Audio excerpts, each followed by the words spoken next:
Hi, this is Jim Campanini. I'm the editor of The Sun, and I welcome you to this forum. Today, we have three candidates for the Westford Board of Selectmen.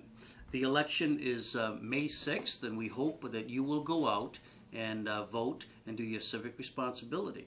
I'm going to introduce the candidates, and then we will start this forum with throwing out some questions. We'll hear from each of the candidates, and at the end of this session, each candidate will be allowed 2 minutes to give a closing statement. From my left, we have Jim Jarvie. Thank you for being here today. Kelly Ross, and also Don Sirianni. Gentlemen, thank you for coming today to Lowell for this forum. Thank you. Thanks for having us. We're going to start with our first question. Westford's property taxes have increased more than 11% since 2009, and yet the town is facing a projected $7.6 million to $18 million structural deficit through 2017. Where did this problem come from, and what can be done to fix it? Mr. Jarvie, we're going to start with you. Thank you. Thank you, Jim, for having us here, and thank you to the candidates for also being here as well, and the Lowell Sun for hosting this event. As far as how we got here, I think there's probably a lot we can talk about there, but I'd like to talk about how we sort of find our way out of this. My background is in procurement.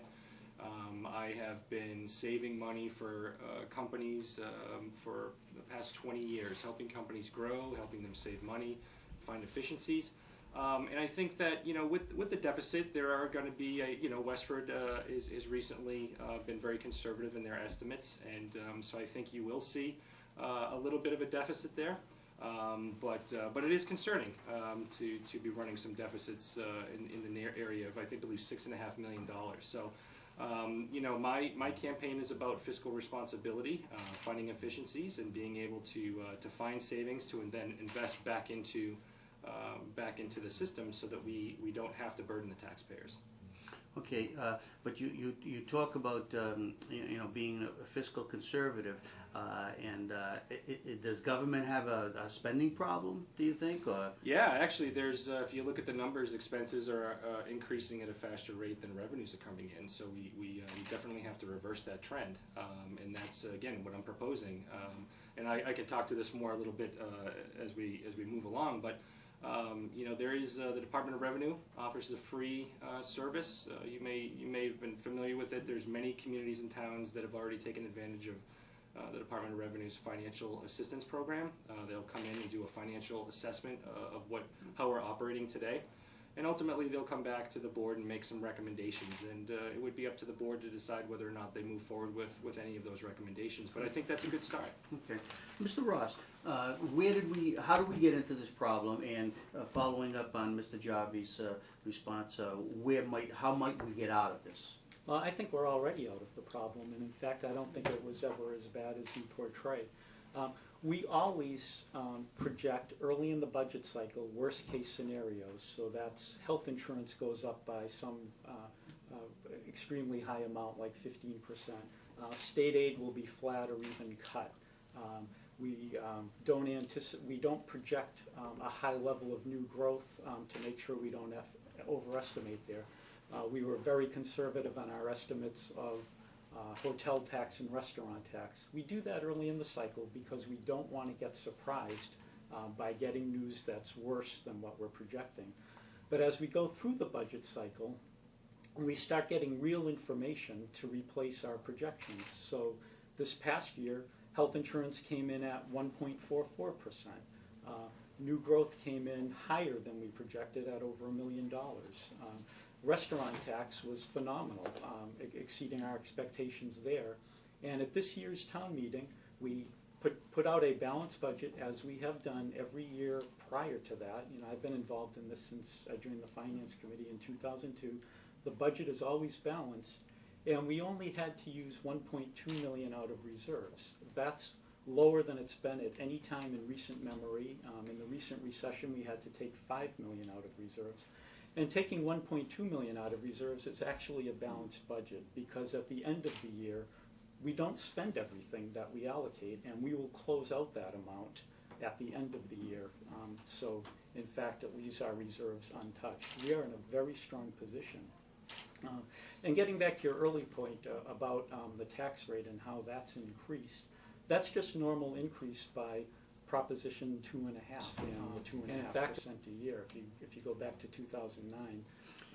Well, we can get more into that. I'd like Mr. Seriani to answer, because you said something interesting, that the deficit is not as what I portrayed. It was your town manager who wrote into the budget 2 years ago that you're facing a $24.6 million deficit. Now, I don't know how she's really whittled it down to 18 million right now, but that still is a substantial deficit. You've got over $30 million of unfunded liabilities just in your pension, but we'll go back. We'll circle back. Let Mr. Seriani answer about how do we get into this problem. How do we get into this problem, and how do we get out of it? Sure. And the good news is there are tools available to not only the Board of Selectmen, the Finance Committee, but also to the citizens of Westford. And you've articulated some of the problems, and there are a few others that you haven't yet gotten on the table. You mentioned pensions. Well, so far, none of the debates that we've had have we heard about OPEB or these benefits beyond people's retirement. That's a $30 billion with a B dollar problem throughout Massachusetts, and Westford has to deal with that, hasn't yet. I think I include that as part of the long-term financial challenge that Westford and other towns face, and I'm not really hearing yet what that solution, is from my opponents, and that's because it hasn't been asked of us. So I hope that's an area we'll explore. The bond rating is fine, and the bond rating agencies give us quite good direction on what we can do to follow up to improve our bond rating. Jim has mentioned the Department of Revenue's Division of Local Services. I love that agency. They have my initials, so I always remember the good work that they do. But there are things that we can do right now for Westford to give the authority and the power and the information to every citizen to make these budget decisions with us. And I've included it. It's the part of my Working for Westford plan, and this specifically addresses your concerns about the budget. I have a proposal that will allow all of the line items that the spending is allocated across all the departments in Westford, the school side and the town side, and that will then be represented so somebody can enter their tax bill, say it's $7,000, which is the average tax bill is $7,316. Someone could then hover their mouse and see exactly how much of their tax dollars is spent on the library, the public works, the school system. Click on the box and drill down and get more and more refined details. That way citizens will actually know. That way they'll be able to see our long-term structural deficits that are looming.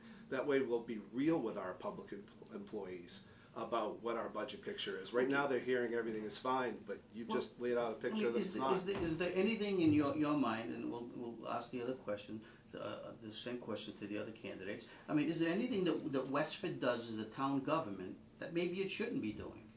Is there anything? I would say there's something that we're not doing that we should be doing, and so if you don't mind, I'll flip it. Here's the example. Right next door in Chelmsford, about 23% of their population are seniors. And that's fairly high, I guess. The average in the state is about 15. Westford, we're below 10%. And I would suggest the reason why is we are pricing elders out of the community.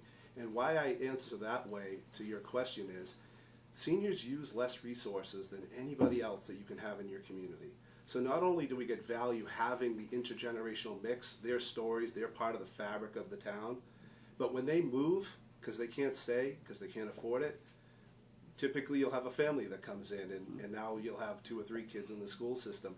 So the savings that can accrue by having state-funded support doesn't have to come from our town. The state has a program that provides direct cash to seniors at no expense to us, no detriment to our local aid. So there's no downside, only upside. And we can stop the seniors from purging out of Westford because they can't afford it anymore.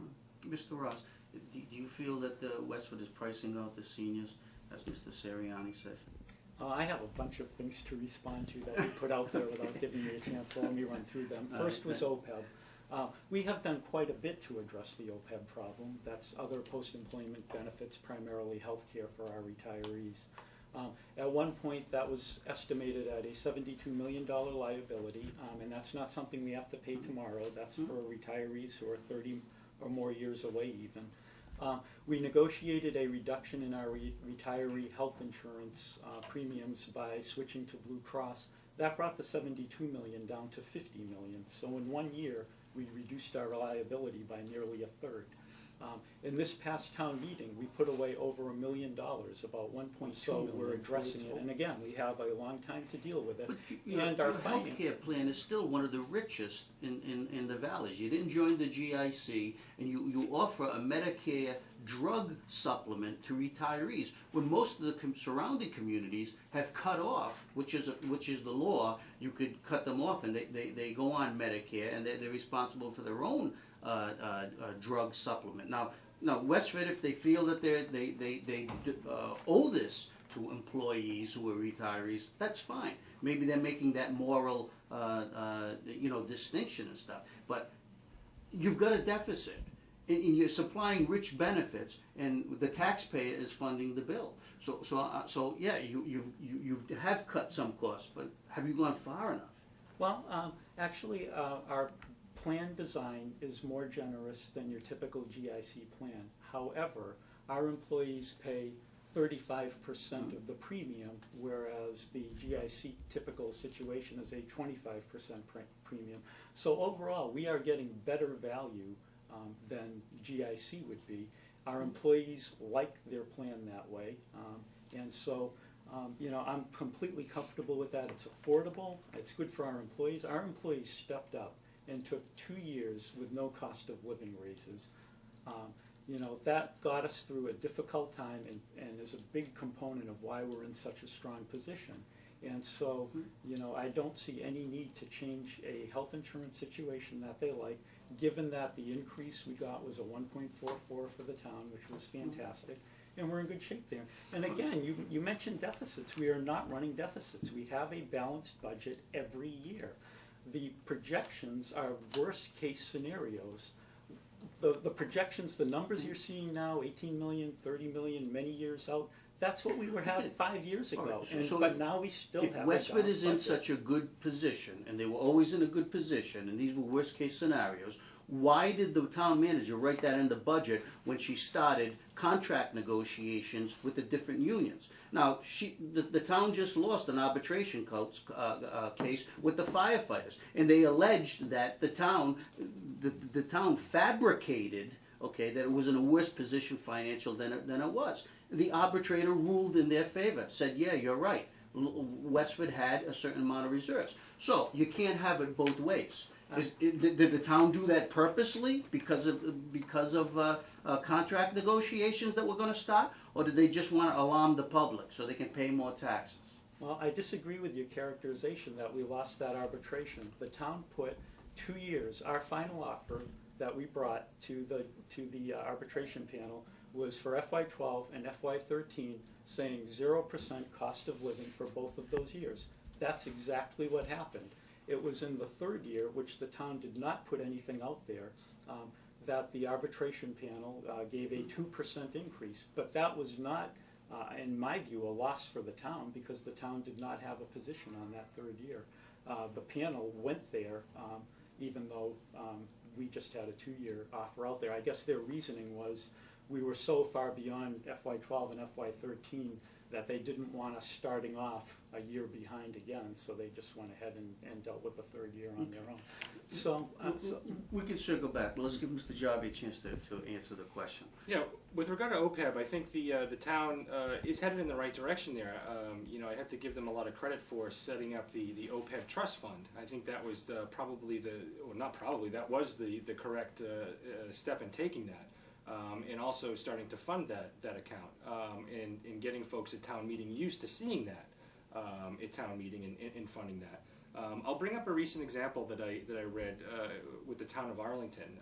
Arlington went through something similar, and they, as all communities, are facing this challenge. The town of Arlington was able to reduce their healthcare premiums. And what they did was they took the savings that they were getting from the healthcare premiums, and then they just directly put that into the OPEB trust fund, and that's how they're funding their OPEB trust fund today.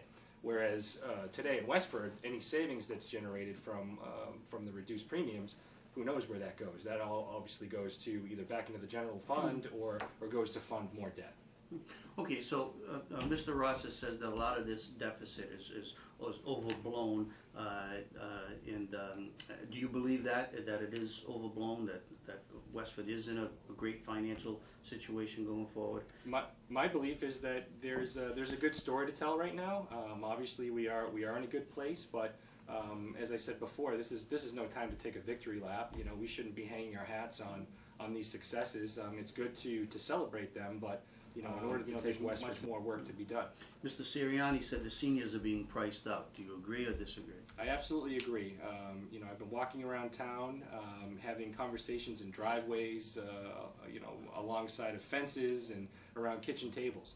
And a lot of the folks that I'm talking to are longtime Westford residents, folks that have put their kids through the school system, worked hard, built Westford on their backs, and now are faced with a situation where the affordability issue in Westford is squeezing them, and they're faced with either selling their home and moving out of town, or cutting back on things that everyday life things that they need to live, medication or food or things of that nature. But absolutely, they're getting squeezed, and we need to do something about it. Any rebuttal? 30 seconds just to this issue on the budget, and then we'll move on.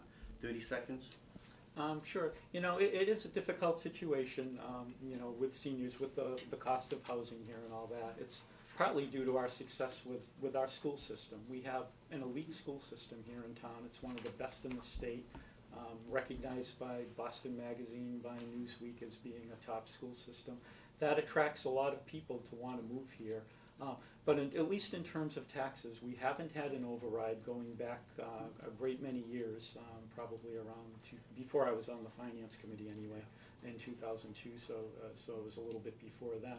And I think we've done a good job, at least at keeping our tax level within Proposition 2.5. Mr. Sirianni? Well, I think that there are still some very specific and doable things available to us. I'm a strong advocate of intermunicipal agreements.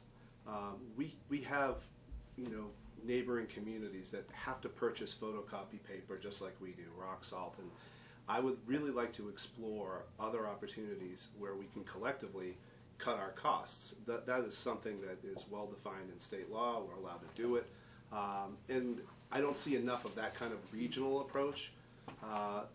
Similarly, we know that we're going to start seeing a decline in the new growth.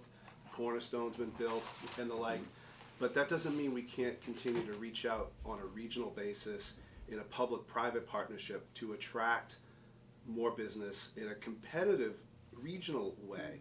Other regions are doing this. Westford, for instance, hasn't joined the Route 3 Coalition along with Chelmsford. You're actually pushing forward into one of the questions that we have later, but and that's a good thought. I'm sure everybody would share with that. So we can go we can go right into that. One of the questions was dealing with public safety. Okay, according to the Department of Revenue, as of 2012, every man, woman, and child in Westford paid $314 annually for police and fire protection. Selectmen just approved another $103,000 budget increase for the police, and the manager announced new pay raises for the dispatchers and firefighters. Isn't it time to regionalize some public safety services to cut costs? So we started with Mr. Jarvie. We'll start with you, Mr. Ross. What about the regionalization? Is it possible to regionalize? Westford did not want to go into the 911 dispatch center, and the other day there was an editorial in the Sun about possibly regionalizing a police lockup, which would free up police officers and local cell blocks. Are there any areas that we can regionalize to save some money? We investigated regionalizing dispatch, like you just said, the 911 service. Our police chief recommended against it, our fire chief recommended against it, and the study done by NIMCOG, Northern Middlesex Council of Governments, said that Westford, in some scenarios, would break even at best, and in other scenarios would actually lose money by making that change. So we did not pursue it further after that. There was just nothing that showed we would save money, and our chiefs had extreme concerns about reduction in level of service. So you're not going to mess with public safety. Are there any other regionalization efforts or outsourcing efforts that Westford could do in other areas of government? Well, like Don said, purchasing, we actually have, a large budget. We have a large school department, and so our town departments have merged. It used to be, before I got on the Board of Selectmen, that each department fended for itself. Now we're looking at it more town-wide, so that we're taking advantage of the school's purchasing power. And in fact, the schools are part of a coalition of schools throughout the region, so we are taking advantage of that.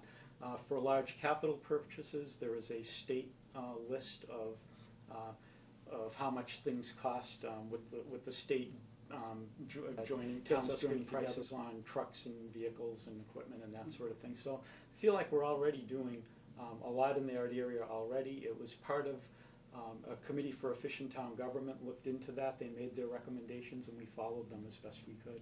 Good. Mr. Jarvie, first of all, the public safety. Is there anything that could be done to regionalize some of the public safety services? And then we'll go into any other economic development regionalization for other departments. Yeah, so my background, I was an auxiliary police officer for many years, and public safety is near and dear to my heart. And that is, that's one of the critical services that we provide in the town. As far as regionalization within public safety, I think Kelly said it all right there. I mean, NEMCOG. The 911 dispatch center. You think it's not wise right now for Westford? I think it's for me. I'd hate to lose that personalization. If somebody calls in and the dispatcher is really very familiar with the area, a lot of the dispatchers are local and they come from Westford. I'd hate to lose some of that. Kelly mentioned that there was a review of the costs at that time, and it didn't really the cost benefit wasn't there. I'm open to looking at it again. With my purchasing background, that's what we do in business. We'll just if it doesn't work today, then maybe in the future, we'll bring it up again, because as things change, the environment, the economy changes. Maybe it makes sense to take a look at it. So I say we keep it on the table, we keep it top of mind, and something we consider in the future. Any other regionalization efforts that come to mind? Absolutely. I'll mention one of them that I recently came across, and it's been in the papers. I'm not sure if you guys are aware of this, but Billerica Waste Management, the company Waste Management, just built a state-of-the-art recycling facility in Billerica. Waste Management right now is hungry for business because there's not a lot of recycling material coming into the facility.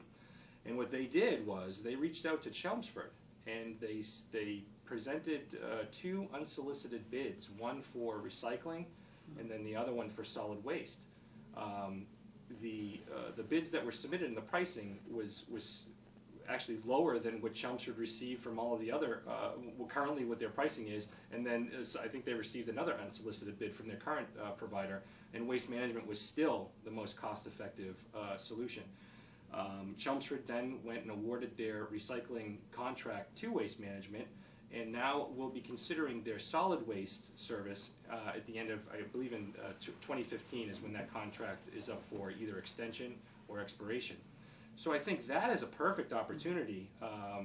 That's a perfect opportunity to part with the city of Chelmsford. They're right on our doorstep.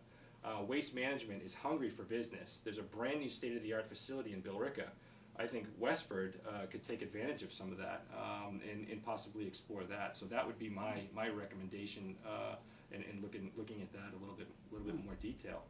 Mr. Sirianni, you touched on the regionalization a little bit. You want to expound on it? Yep. The reason I'm so keen on it is back in the mid-'90s, I worked for a state senator who was the chair of the Science and Technology Committee, and he was in the Metro West 495 area. And we were talking about how Route 128, America's technology highway, kind of went down. You had companies that really only looked to themselves for resources. And we looked out at Silicon Valley, and those companies and governments were reaching out, finding the best components, if you will, sometimes hardware, but sometimes people, and assembling the best that they could find and changing the mindset of thinking collaboratively. So we studied that, and we built something that's still existing today, the 495 Initiative. Its name has changed, the Arc of Innovation. And I'm sure you've attended an event or two out there. Westford isn't really in that catchment area. I think we should be. What we realized in doing that was in building on the strengths of somebody else's investigation of what didn't work back here in Massachusetts on 128, we made something that still works. It pulls the best of public, private, nonprofit, municipal level, state level, federal level government, and put them all at the same table, literally in the same room, to figure out where they could share common interests. We could do things like that to help us implement our master plan. We could do things like that to help us pursue regional advantages to attract businesses to our area. So we're not cannibalizing one town to the other. That's just shifting things. But that doesn't actually help build up the area. So I'm trying to think regionally. I think it makes sense. And the cost for us to do that key area you asked about public safety. We did enter, and many communities in Middlesex County entered into a intermunicipal agreement to allow police to pursue beyond their town line. It was kind of ridiculous that you have to stop. You're in hot pursuit. You know who you're trying to apprehend. So that kind of agreement, again, that costs nothing, that provides an enhancement of public safety, that just makes sense, and I'm glad we've done it. We can do things like renting large-scale equipment, not bobcats, something that you want somebody to hop out in the truck and get, but large pieces of equipment. We don't have to own things. Where do you stand on the 911 dispatch center? Were you? I would yield here to our police and fire chief for their input. They're the ones that need to know how that system would work, and I think, as Kelly pointed out, it was no obvious net gain either in terms of an enhancement of public safety or a savings of costs. So I would put their opinion ahead of my own. I'm not an expert. But one area that I did help in terms of public safety enhancement, again, the costs, no cost to our town. A few years back, the state's bulletproof vest account ran out. It's a partnership program that takes federal money and state money and distributes it to cities and towns. And we had over 5,000 police officers that had defective bulletproof vests. I mean, at least 50%. It was the material that was in there in manufacturing. The company went bankrupt. There's no way to recover. But that account went to zero, and I happened to be the one studying it.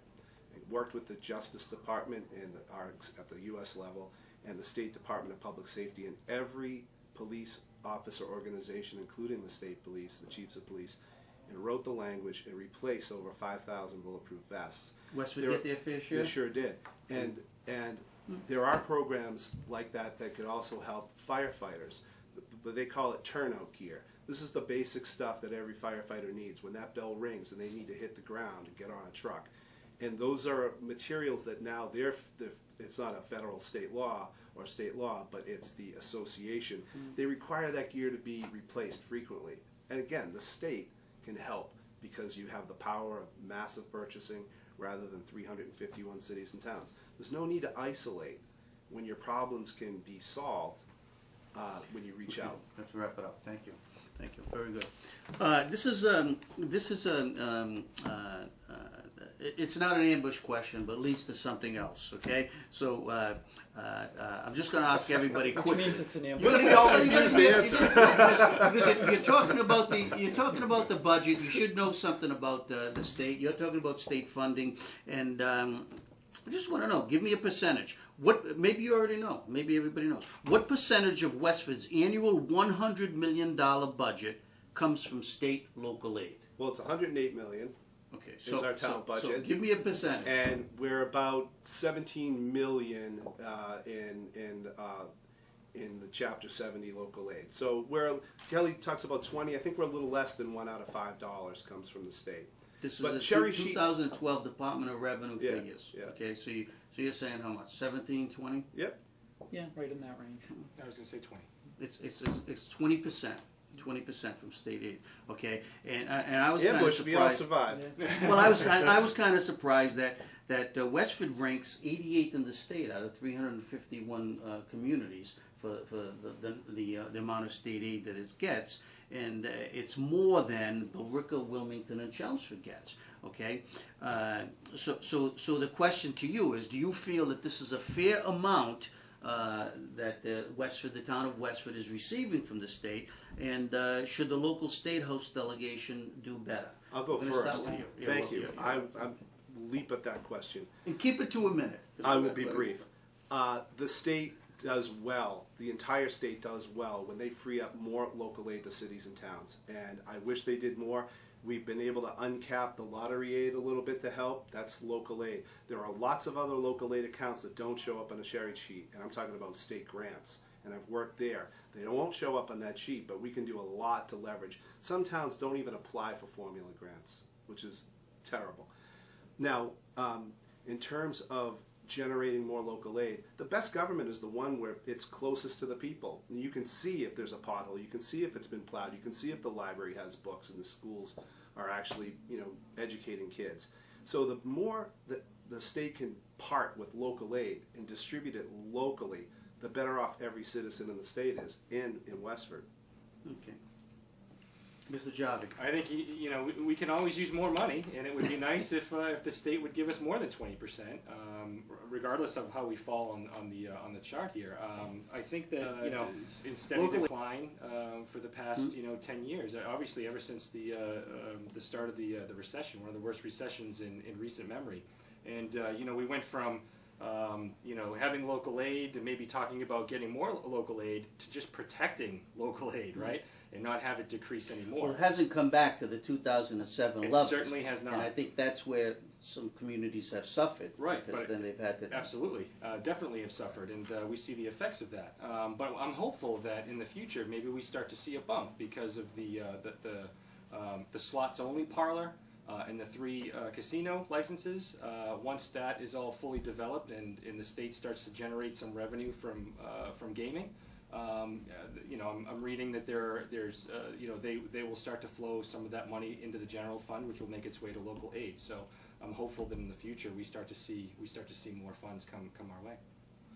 And I'll come at this from another angle. You asked if it's fair that Westford gets more than some other towns you identified. Yes, it is fair. Westford has nearly. Well, I asked if it was a fair amount. I don't want. But even relative to the other towns, we do get more, and it's right that we do. Westford has nearly 1 in 4 Westford residents is a student in the public school system. Nearly 25% of our residents are students. That is far higher than any other town you will see. You will be hard-pressed to find other towns over 20%.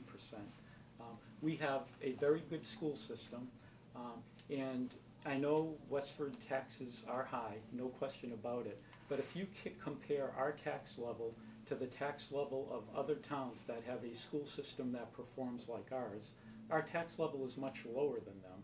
So that makes Westford affordable to families where that is a priority, and that's why we have such a large student population. The state values a good education system with the Chapter 70 funding. They reward us because of our success. We have a lot of students. They give us more Chapter 70 money, and that's why it is. We get more because we have far more students. One of the things I've learned about the formula is that rural communities get more, and they still consider Westford a rural community as opposed to Chelmsford, which basically, they claim that they've been underfunded. Does that still fit? Is Westford still a rural community? I'm going to say Chelmsford has been underfunded, and that's a fact. And I've studied this, and I've worked on the legislation to begin to correct it. We got 2.5 years into a 5-year plan to begin correcting it. The recession hit, and everything got put on hold. And the reason why it's been such a difficult thing to fix is not because we don't have people that understand the spreadsheets.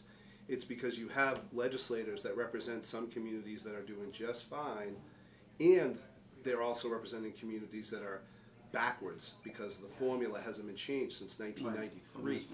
Yeah. And so Terry Murray, she's the Senate president, right? I guess you could consider her a very politically powerful person, and yet she has communities that are backwards in the formula. She has communities that are doing well. Now spread that across 40 state senators and 160 state reps, and you have this hodgepodge where they're all trying to find a path where they can add some stability so no towns are being harmed as you adjust the formula, and then the task of coming up with the cash. Does Westford's delegation deliver for Westford, though? Yeah, we have two state lawmakers, and I think they've been very responsive, not only on our funding requests. We just got the transportation bond bill released, and I think they've been very responsive. Do you agree? Yeah, I agree. You know, as a matter of fact, I had a concern that prior to Senator Donahue and Representative Arciero, we had Senator Pangiotakis, who was you know, head of the Senate Ways and Means Committee, and we had Jeff Hall, a longtime legislator, and when they both stepped down, I was worried about the impact that might have on Westford. But I'd say Eileen and Jim have really stepped up and really produced for this town, and we're lucky to have them. I would agree. Okay, good. Going And I'm on. happy to have Jeff Hall's endorsement. This came from actually this actually came from a reader. This question lives in Westford. The 110 corridor has exploded with economic development, including the Cornerstone Plaza, which has produced nearly 1.8 million in new growth tax revenue. What will taxpayers get out of this? New services, a tax reduction, whatever. We'll go back to you, Jim. I think I went to pay the expenses. I don't think anything new is coming out of this. And what concerns me is that, you know, this was a good year because of developments, housing developments in town, and that revenue that was generated, you know, really helped the picture. But my concern is that, you know, as we move on in years, we're not going to have a Cornerstone every year to provide that kind of tax revenue. We're not going to have the kind of development, the housing development, that's going to provide that kind of tax revenue. So I think that's, you know, when you look in the, you know, our long-term financial future, that's a concern for me. Mr. Ross? Yeah, well, it came at the right time, because while that was an extraordinarily large amount of tax revenue to get from new development, it came at a time when we were seeing, you know, state aid cuts and having economic difficulties in other areas. So on balance, it really helped in a big way, and we shouldn't need that kind of development every year. We expect there will be new growth every year, just that's the nature of it, but we won't need it to that degree. It brought in several new restaurants, and that's really helpful because we have the local option meals tax, and that way exceeded our expectations on what that would generate for the town. It's we estimated like 700,000 or so, and it's like 1.1 million, so that was a huge help. There are a lot of residents in town who I think like the stores and the restaurants. It does cause traffic issues, but we are having Minot's Corner, that major intersection in that area, redone to handle a larger volume of traffic, and so, you know, there are pros and cons to it, but I think we just have to look at the positive from it. Mr. Sirianni? The other thing that we are getting was kind of at the heart of your question is the developer at Cornerstone made a commitment as part of that arrangement to either help us with a sort of fire substation or a 3,000-gallon pumper truck. We definitely know that with the added business expansion and people who are going there, that you know, it addresses that question you asked earlier about public safety. So there's that. But as Jim pointed out, we can't bank on continued economic growth there. I do take a little different tact. I think the housing he mentioned was sort of slowing. I don't see any slowing down of housing development in Westford. There's still a lot of developable land. And the Route 110 and Route 40 corridor is, you know, they're the areas that we've designated to promote, you know, economic development and growth. And I think that seems to be working well. Westford joined the Route 3 coalition. It doesn't cost us anything, and we can attract businesses for longer term. You hosted a debate with Bill Ricca candidates not that long ago, and they were telling you that they were having a hard time attracting, you know, restaurants and the like, and we have not had that difficulty. But you know, so far, the development has had the support of the citizens. You know, people are going, they've embraced it, they've adopted it, and they seem like they've been good business neighbors, good corporate partners to the community. I think it was actually, if I could just add something, I think it was it actually keeps people in Westford. You know, with the addition of new restaurants and new stores, it keeps people in Westford spending money, supporting our local small businesses in our community. So I think that's another benefit. And if I could add to that too, Don mentioned, and it's a good thought about joining these regional business organizations. We have done some of that. We formed an economic development committee that has a lot of expertise in business, and from that we've joined the Metro West Partnership. We joined a regional economic target area, which allowed us to qualify for a tax increment financing deal for Sinosure, a company that renovated and expanded in Westford. We used that for Red Hat, which expanded in Westford. We've attracted UTC Aerospace to Westford. So, you know, it's a good approach to work with these organizations and enhance our business development in town. You all make some good points, but I think the reader who submitted the question was also implying, you know, if things were equal, you get in all this new revenue, either the taxes go down or you use some of that money to fix roads and bridges. And you know, Lowell just went through 2 years where they had a 0 tax increase. Now, when does Westford taxpayers and residents get the benefit of this new growth if everything just keeps going up and up and up? I'll tell you, when you decrease your costs, right? Because again, your expenses are rising faster than your revenues. And so any new savings or revenues that you generate, you're paying those increased costs. So what we need to do is we need to reverse that trend, and we need to control spending. And the first step in that is, again, starting out and looking at ways in which we can save some additional dollars. And I think the best thing that we can do is take that free offer from the state and the Department of Revenue and get them in sooner rather than later. I've been talking about this since last election, and nothing's been done. And all it will take is just a letter from the selectmen to the state, and within 7 to 8 months, the state will be here and they'll be helping us and looking for ways. One of the things, I read a recent report that was generated for a local community that had a similar assessment. In my company, we use a purchasing card. And for the people at home watching this, a purchasing card is basically a credit card. And instead of paying for goods and services with a check, which that process costs companies money, you pay for it using a credit card. And part of the benefit of using a credit card, and there's a Massachusetts policy on this, and the state uses P-cards, the part of the benefit is, at the end of the year, you get an incentive. It's in the form of a check. And depending on how much money you spend on the credit card on things like office supplies or fuel or whatever, the issuing bank will issue you money at the end of the year. And that could be an additional revenue source for the town. I think that's a great opportunity. And Are you again, saying government should act more like a business? it wouldn't hurt. Mr. Ross, what do you think about that idea?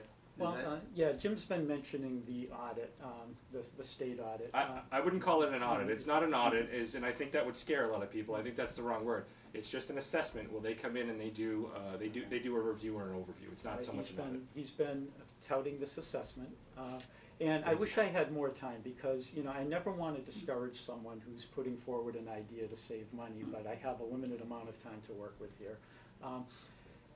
We've looked at that.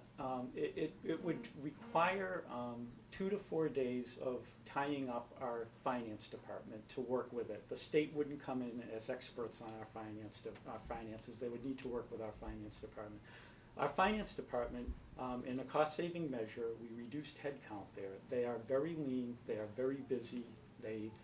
So I have to know it's going to be successful before I put something that's going to take that much of their time on their plate. When you look at this program, the primary beneficiaries are smaller towns that don't have a full-service finance department. Because they're smaller, they don't have the finance department staff that we have.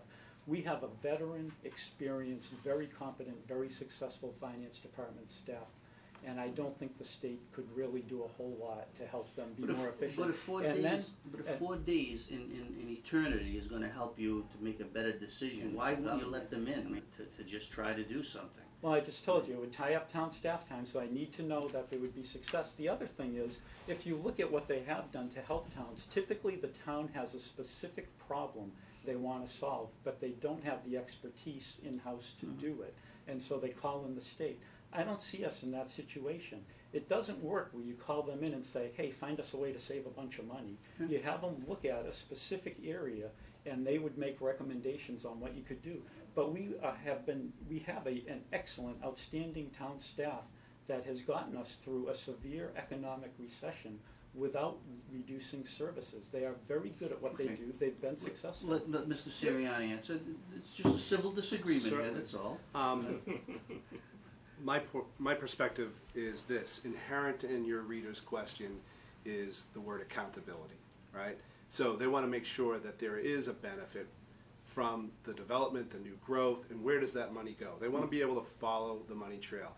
That's why my Westford budget box that I talked about earlier will help a person like this, because they will actually be able to see the distribution throughout all the town departments. They don't need to be an expert in studying spreadsheets. They'll be able to see it. Yeah, that's Now- like Susan Bump, the auditor. She has that check, is that the Grossman or on the state website? You can flip that check piece the of check. paper I have in front of you over, and there's a graphic representation of Yeah. exactly what I'm talking about. But inherent in that is the accountability. I have to agree with Jim here. I don't mind turning over the books for a few days or a few hours if smaller communities, and I know they typically interact with the Division of Local Services for this, we should never want to walk away from having an opportunity to look at more data to understand if we can do things better.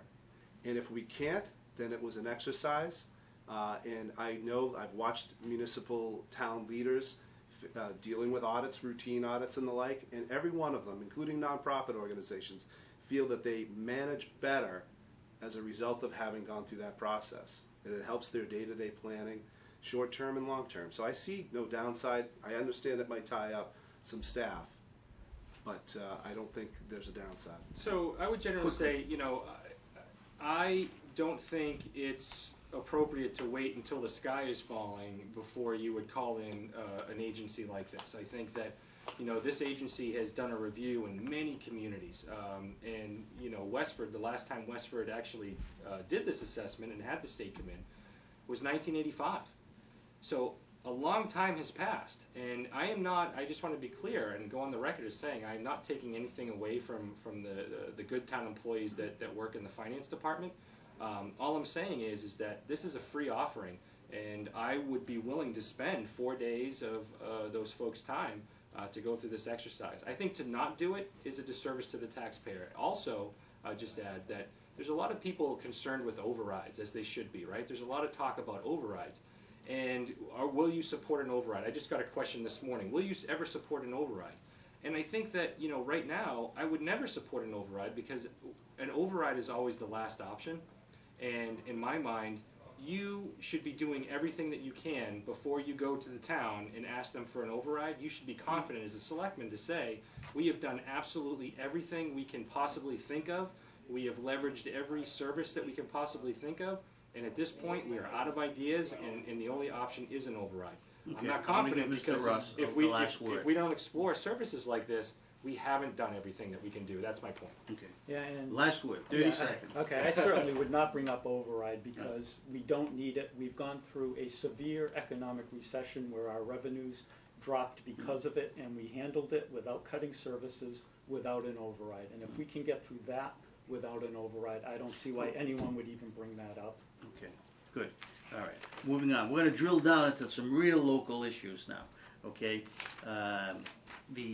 What steps, and let's try to keep this to a minute, okay?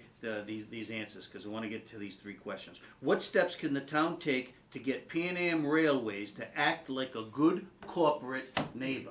Okay? Yep. Your turn. You're up first. So first of all, I used to live just steps away. I could throw a baseball to the tracks where I used to live.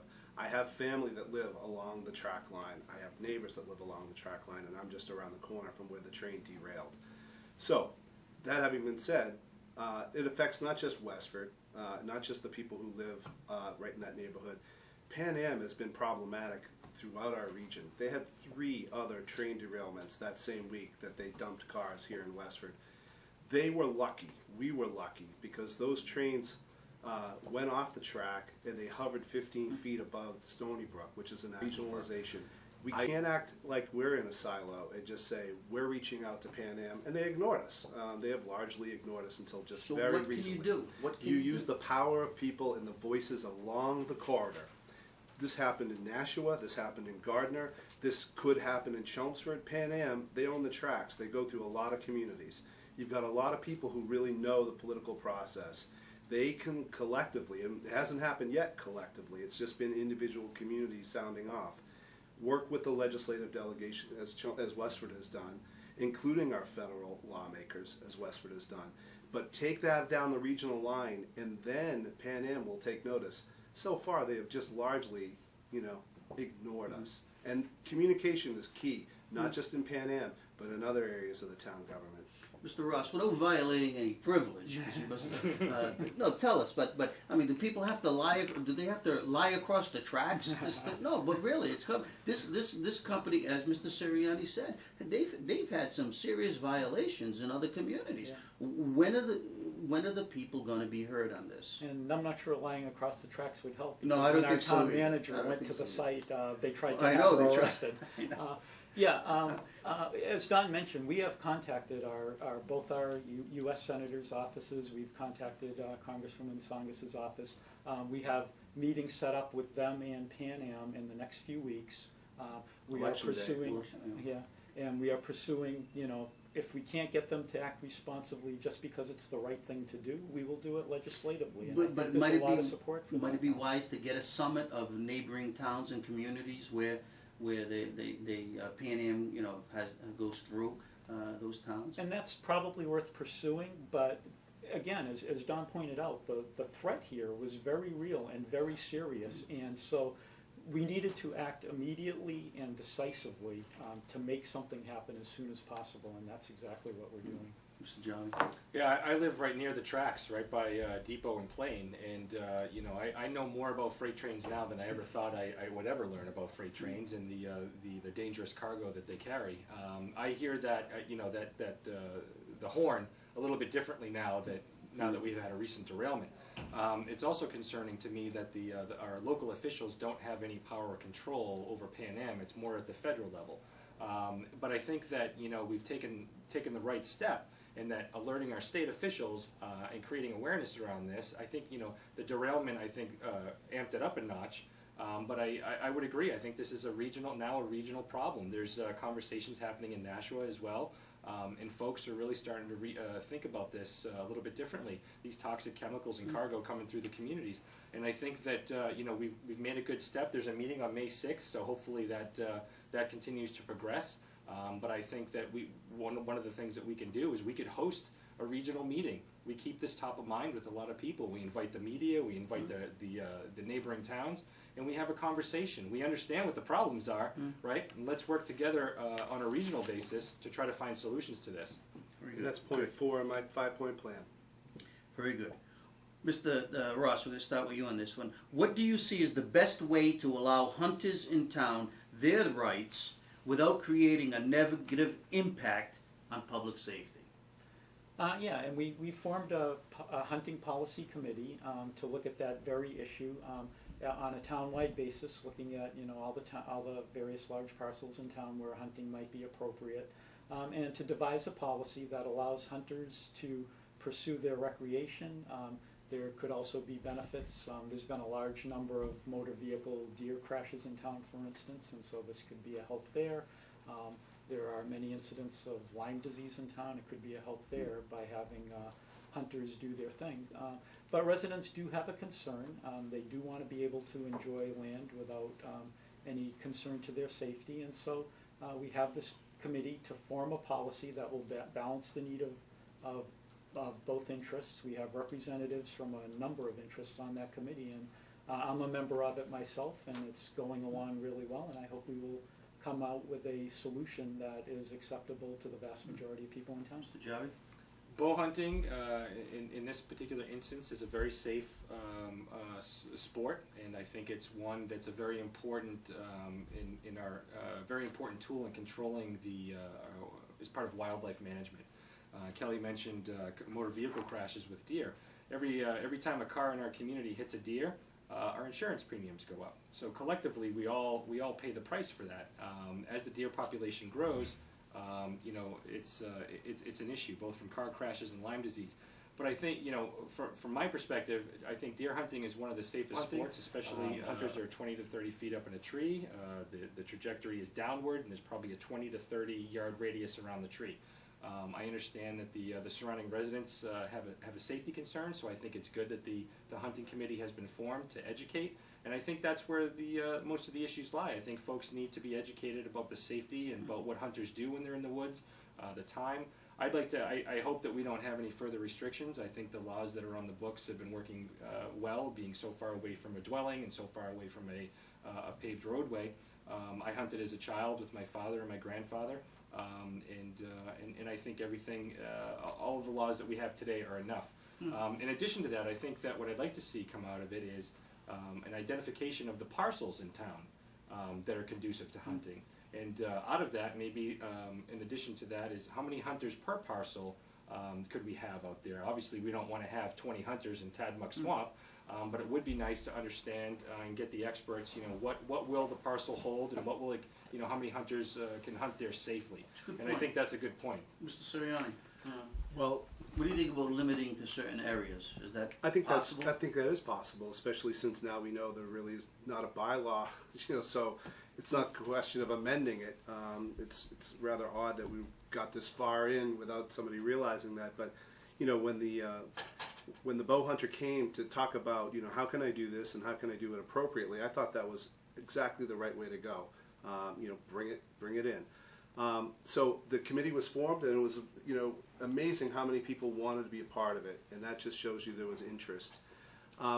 My father-in-law was a hunter in Westford, and his father was going back literally to the 1700s in Westford, that my wife's family is resided.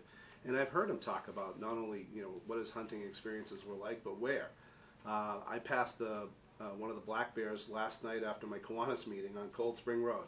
I don't think anybody was going to try to hunt the black bear, but we've all seen deer and wild turkey and other animals. The police chief, I think his input here is really critical. And as I said, I think when we have experts, we should listen to them. And he commented that we've had, I believe, 118 incidents with deers in vehicles, which is expensive and dangerous. More dangerous than I think we'll ever experience with hunters. I understand that families, people with children might worry. My kids walk through the woods in Westford all the time, but we haven't had any incidents. So I would not yield, but I would be better informed by listening to our chief, and he's spoken to this. It makes sense. We should allow it. Yeah, in 2 more years, when you people come back, we'll talk about bird feeders. But that's okay. So, just 2 more questions, and let's keep them the answers tight so you can have your closing statements. Okay. This is about the town common. If the town common is a gathering place for the community, why does a farmer's market need a permit and other government regulation to offer a public benefit? I think we're with you, Mr. Jim, Mr. Jarvis. You want to start off with that? Sure. I think it's great that our community has a farmers market. I think it's great that the farmers market sets up on the common. That's the central meeting place for a lot of communities and towns, and I think that the residents of Westford have come to appreciate the farmers market. I think that we should be asking how we can make it more of a success. You know, I know many residents that you know, they work, or you don't really get to go out and meet your neighbor, and that's a really great way to get to meet your neighbor, and have your kids meet other kids, and you know, support green efforts and local growers. Well, So has Westford come to the point where it's so big now it needs to regulate these farmers markets with permits? No. I mean, this is the same community that the high school project wanted to do a homeless project on the town common, and the town said, no, you can't do it. Yeah. So I mean, the town common, that land is the people's land, right? And that's where and that should be open and accessible to anyone in Westford. So I'm not in favor of putting any restrictions on that. That's the people's common, and we shouldn't stand in the way of that. We have a bandstand for bands to play and attract citizens to come and listen. We have farmers markets. I'm the president of the Westford Kiwanis and have been for many, many years. So we have the Apple Blossom Festival. These things attract people. They create memories. They create community.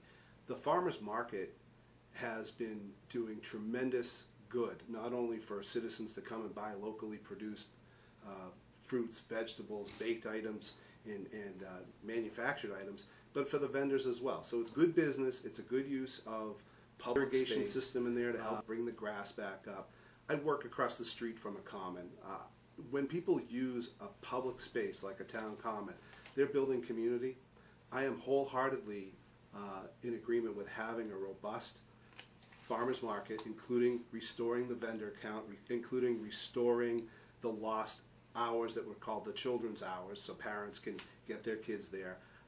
I don't appreciate the perspective that some on the board took in constricting what happens with the farmers market. I don't think it's necessary. Now, there are 15,500 vehicles per day that go by that town common. 15,500 per day. We have only had 8 incidences in that region, 6 by the common traffic incidents. So although we attract a lot of people, I understand the police department is interested in making sure people are safe. We have crosswalks, and we could do some things that would cost little to nothing by adding some signs that say yield to pedestrians and crosswalks. Other towns have that. We don't. It's a town space and should remain for the public. Actually, we do have those signs. We have crosswalk signs that warn motorists about the crosswalks. And that's something we did because of the farmers market to try to better manage the safety situation there. We don't issue permits for using town common. It's not like we're charging a fee or anything, but the selectmen have care, custody, and control of town common, and we do have a responsibility. There are large events there, the Strawberry Festival, the Apple Blossom Parade, the farmers market. You don't want all of these things happening at the same time. There needs to be an entity that kind of manages when these large events will be so that they don't conflict with each other, and that's what the selectmen do. We had a meeting with Sustainable Westford, which runs the farmers market, the police, the Common Restoration Committee, representatives from the Parks Department and the Board of Selectmen, and worked together on a compromise. That compromise addressed public safety. It kept the market at very close to the level it's at now so that it can continue to operate as a successful market. All of the people in that meeting were on board with this compromise, including the representative from Sustainable Westford. So we came out with a good compromise that managed both the safety concerns and the success of the market concerns. It is a wonderful asset to the community. We touted in our economic, our brochure that we try and attract business to town, and I think this is a great example of people working together for a good solution. So what public safety concern was there about high school kids who are trying to warn about homelessness? Or is it because there's no homelessness in Westford? Why couldn't they be on the common and raise money and to help a cause that seemed, nationwide? Why was... I don't believe anyone was prohibited from being on the common. If they want They weren't allowed to do it. Someone said, no, you can't do it. The town said it. No? Here's what I think. We found a solution for a problem that didn't exist. The farmers market has been thriving. They've had a robust number of vendors. The compromise that I just heard about was to have them reduce their number of vendors. I don't know why that was necessary. I don't know why it was necessary to draw down on the hours that would be available, the so-called children's hours. We have crosswalks. We have people who know how to use them safely. And thankfully, we haven't had any safety incidents. So I don't know why we were solving a problem that wasn't a problem. What has happened instead was there's been a rift that's gone through the community that participates, the vendors. There's some uncertainty there, and that doesn't need to be the case. They should have our support. They should feel welcome to that space. There's no conflict in times. They have the farmers market on Tuesdays. Last word? Again, I support the use of that land for whatever the people want to use it for. It's the people's land, and it's the central meeting place for the town. and I'll fully support any initiatives or things that people want to do on that land, and support the cost in maintaining it. I think I think of it as a cost of doing business there. It's a lot of folks appreciate that area. It's a nice area. It's got the bandstand, as Don said, so it's in the summer months, and it's nice to hear a band and put a blanket down on the common and hang out for a little while with the family. So yeah, I would be willing. I'd be in total support of expanding that and encouraging more use of that land. Okay. Last question. 1 minute. It could be as simple as a yes or no answer. or you Is can expound. Westford's town government as transparent as you think it should be? We'll start with you, Mr. Jarvie. Recent examples would say no. I think that Westford can be more transparent, and if I'm lucky enough to be elected, I propose putting together some transparency principles, sort of guidelines. One example of that would be to potentially post all third-party consulting assessments or reviews, barring the personal and private information of town employees, but making that public. As you know, there was a request that was made for that particular document. That was the settlement agreement with the former Fire Chief Rochon. There was an agreement there, a request, and the town denied that request. And after the Sun filed a complaint, the ruling was that the town had to comply, and the town did immediately. But I see that as the problem. The town should have published that document from the beginning when it was requested. So I think what this has highlighted is that there's an opportunity to be more open and transparent. It's just identified an area where we need to do better, and it needs focus. I think, unfortunately, what it has done is it's worked to undermine the public trust. And if I'm elected, I will work to build back that public trust. Mr. Ross. I would stack our transparency against any other town anywhere. Since I've been on the Board of Selectmen, we have put thousands of documents online. Our website has won awards for making information available to the public. We put our selectmen meeting packets online where anyone can see anything the selectmen are looking at in their open public meeting. We have more meetings broadcast than we had 6 years ago, expanding to more committees. Our Finance Committee book, Don talks about how our tax bills are, looking at how our money's spent. Our Finance Committee report that goes out every year has a pie chart that explains exactly where our money comes from, and another chart that's where it goes to, and with great detail behind it.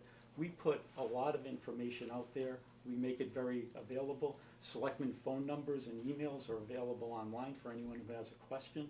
We've made it a priority of our town manager to answer resident questions, and she's very good at doing that.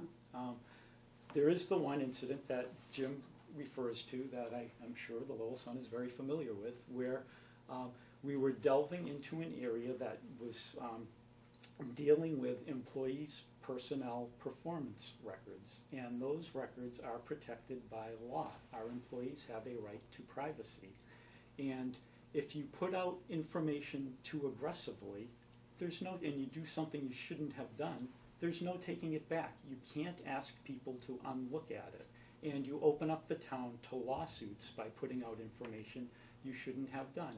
We had lawyers looking at this. We got their advice.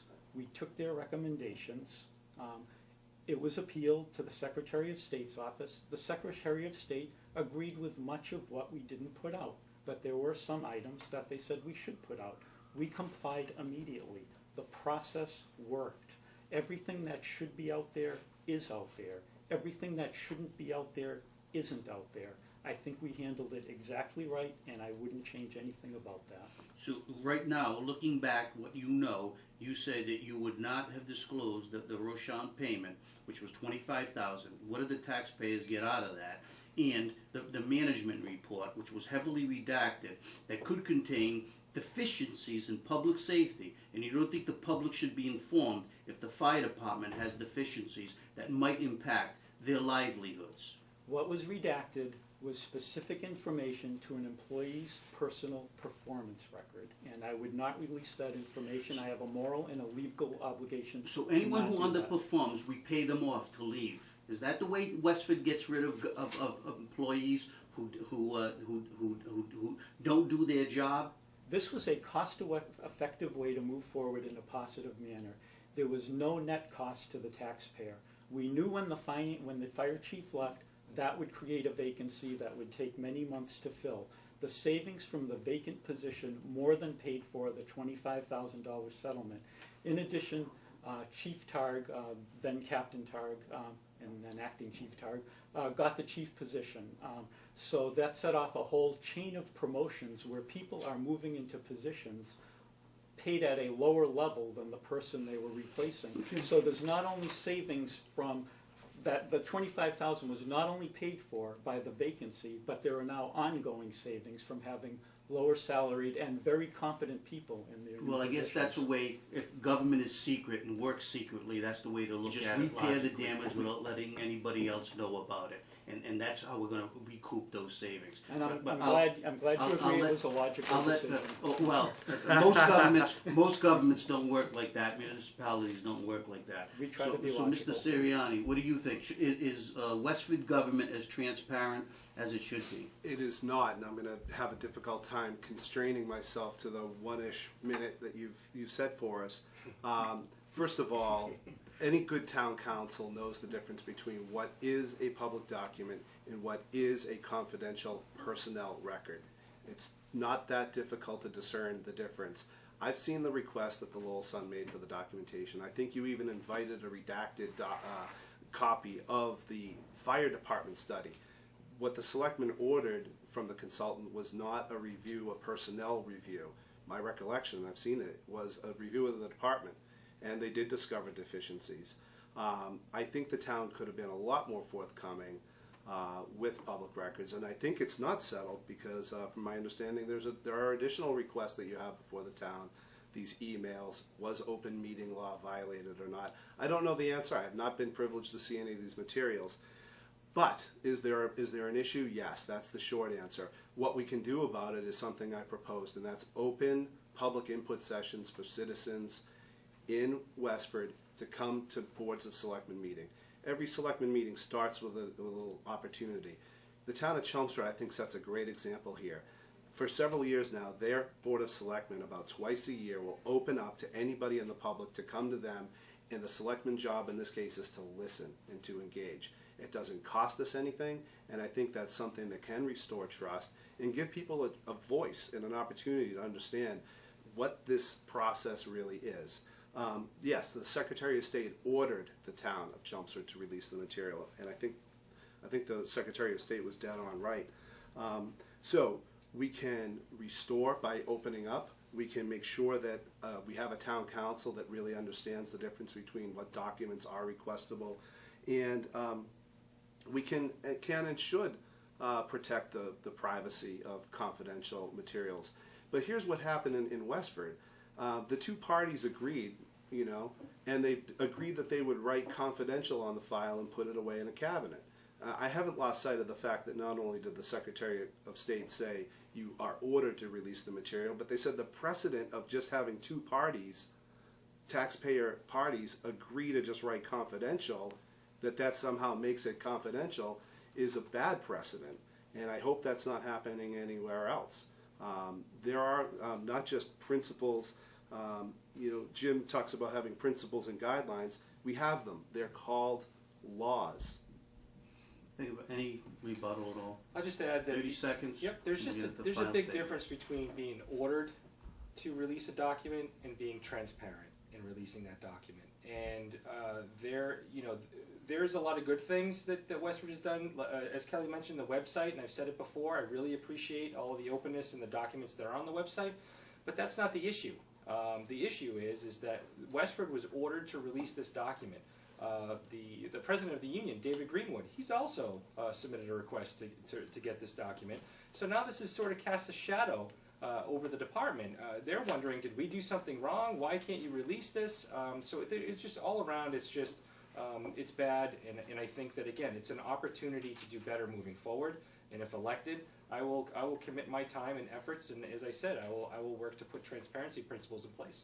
Mr. Ross, last word? Yeah, and I just, again, feel good about what we did. I think the information that should have gotten out there got out there, maybe not as fast as some people like, but my overriding principle in just about everything, and not this transparency issue. It is always more important to get it right than to do it fast, and in this situation, we got it right. Thank you very much. I want to thank all of you for taking the time and the patience. We did run over and give your very thoughtful opinions. I want to urge the Westford residents to go out and vote on May 6th. There are 2 seats available. You have the Valerie Warmel is not running, so I urge you to listen to these candidates, and they're working hard, and do your civic duty. Go out and vote for 2 of them to lead your government over the next 3 years. With that, we're going to have up to 2 minutes. Each candidate can take 2 minutes. And give a closing statement and why you should vote for them. I think we'll, anybody care to start first? And we'll go left to right or right Sure, to first? I'll go first. Okay, Absolutely. Mr. Sirianni, thank you very much. You're a good sport. All of you are good sports. So we'll start. Mr. Sirianni, with Javi. Thank you very You have much, the Jim. And thank you very much to the Westford voters and the Lowell Sun readers. This is an excellent opportunity to come and answer some very tough and forthright questions. So I'm really pleased to have a chance to do it. This election is about you. I'm running for selectman because I want to represent the needs and the wishes of the citizens of Westford. And I've been listening and learning, and now I am ready to lead. We are blessed to have great schools and families that care about their children and the children of other families. We have town departments that commit to serving above and beyond the call of duty. I'm the president of the Westford Kiwanis, and we're having our 46th annual Apple Blossom Festival. I mention that because it's a community tradition for Westford, one that we all value. And our mission as the Kiwanis is serving the children one community at a time. And it's not unlike the mission of the Westford Public Schools of shaping the children one community at a time. We're a very caring community, and we are looking for an opportunity to be an even better community. Money Magazine said we're number 11, but I think we're number 1. I have a 5-point plan. It's called the Working for Westford Plan that I know will cost us nothing, but will leverage the best that we have to offer to make Westford a more livable and economically sustainable community. I'll go through a couple of the points very quickly. The first is engaging leaders in other towns. We've talked about Pan Am in the session today. We've talked about municipal joint purchases. We can clearly reach out to other community leaders. That costs us nothing and an opportunity for significant savings. I proposed what I call the Westford Budget Box. This is a transparency vehicle available free on the web. We'll be able to include all of our town line items and budget accounts so that every citizen can enter their tax bill and see exactly where their money is being spent in every single department, not just this year, but in previous years. My third point is I think that selectmen should meet in open public sessions to invite the public to come to them and just listen. That's an opportunity to restore the connection between people and the government. Anywhere we can remove impediments, we are doing everyone a service. We are a community. A fourth effort here is to join the 495 initiative and the Route 3 coalition so that we can attract new businesses. We're not cannibalizing from one community to another.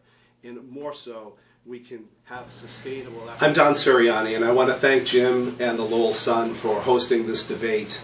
And I want to thank the residents of Westford and the Lowell Sun readers for watching and reading.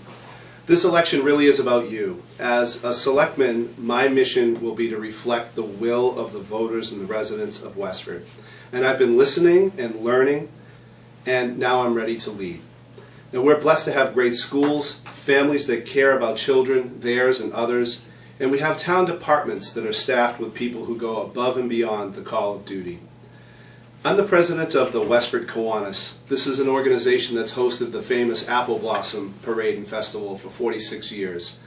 And our mission is to serve the children one community at a time. It's not unlike the Westford Public Schools, where I was a school committee member, that has a mission of shaping the future one child at a time. So a commitment to serving the people was the reason I put forward my Working for Westford plan. This is a 5-point plan that connects residents with relevant information and resources to empower them to make Westford a financially and civically robust and sustainable community. These 5 steps will cost us nothing, and they will produce measurable results for the people of Westford. The plan includes engaging other leaders in communities that we talked about in this debate so that we can pursue local aid, we can enjoy local intermunicipal agreements for cost cutting, and we can put pressure on Pan Am Railroad to be responsible and accountable. The Westford Budget Box is step 2. That is a free web-based application that will allow us to put all of our spreadsheet data so that citizens can visualize where every dollar in our budget is spent. They can put their tax bill in and find out exactly where their money is being spent and track it over years. 3, I think the selectmen can help an awful lot with transparency and openness in our government by connecting people with the town government. We can do that by having 2 meetings each year where the selectmen open the doors with one thing on the agenda, and that is listening to the citizens of Westford. The 4th item is we can easily join the Route 3 Coalition. This is a cluster of communities along Route 3. Westford hasn't joined. We can work together with them in the 495 Corridor Initiative to build economic regional advantages to attract and retain businesses. Not just attract them and cannibalize them from other communities, but welcome them and keep them there. And 5th, I think that we can do an awful lot more to help senior citizens that find it difficult to afford living in Westford. There's a program, it's called the Circuit Breaker Tax Credit. I helped to write it 15 years ago. 336 seniors in Westford now get that circuit breaker. We can do an awful lot more. The statistics show there are many seniors that will qualify for this program. It'll help them to afford to stay in Westford, and when they move, if they get financially pushed off, they won't be replaced by a family. Seniors don't use a lot of resources, and we can help them. So I welcome you to visit my website, electdonsuriani.com. I welcome you to question the community service background and review the plans of each of the candidates in this race. And I welcome your support, and I hope that I can earn your vote. And I want to thank you and the Lowell Sun for hosting this debate, and the candidates, for without whom we would not have a race.